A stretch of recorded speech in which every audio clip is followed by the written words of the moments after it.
بسم اللہ الرحمن الرحیم الحمدللہ والصلاة والسلام علی رسول اللہ۔ کثرت کے ساتھ آنے والے سوالات میں سے ایک یہ بھی ہے کہ کیا فون پر نکاح ہو سکتا ہے؟ اس کا سیدھا سادہ جواب تو ہاں میں ہے، لیکن صرف ہاں میں جواب دینے سے بات ختم نہیں ہوگی۔ یقینی طور پر آپ لوگوں کو یہ بات پسند نہیں آئے گی کہ بغیر دلیل کے ایک بات کا جواب دے دیا جائے۔ تو گزارش یہ ہے کہ نکاح کی 4 شرطیں ہیں، اور یہ 4 شرطیں ہم میں سے ہر ایک کو اچھی طرح معلوم ہونی چاہیے۔ سب سے پہلے لڑکی اور لڑکے یا مرد عورت کی رضامندی جن کا آپس میں نکاح ہو رہا ہے، کیونکہ جب تک دونوں راضی نہیں ہوں گے تب تک نکاح نہیں ہو سکتا۔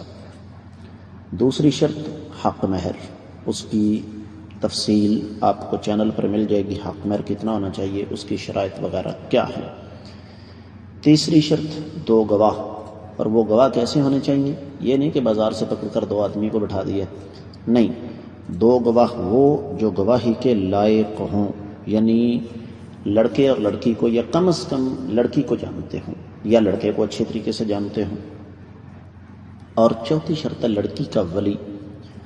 اس پر بھی ہماری تفصیلی ویڈیو چینل پر موجود ہے کہ ولی کون ہو سکتا ہے۔ اب یہ 4 شرطیں اگر پوری ہوں، یعنی باہمی رضامندی، حق مہر، 2 گواہ اور لڑکی کا ولی، تو فون پر بھی نکاح ہو سکتا ہے۔ لیکن اس میں یہ بات اچھے طریقے سے ذہن میں بٹھا لیں کہ لڑکی وہی ہونی چاہیے جس کا نکاح ہو رہا ہے۔ یہ نہ ہو کہ لڑکی دکھائی کوئی اور جائے اور نکاح کسی اور کے ساتھ کر دیا جائے۔ میں امید کرتا ہوں کہ آپ کو اس کی اچھی طرح سمجھ آ گئی ہوگی۔ واللہ تعالی اعلم بالصواب۔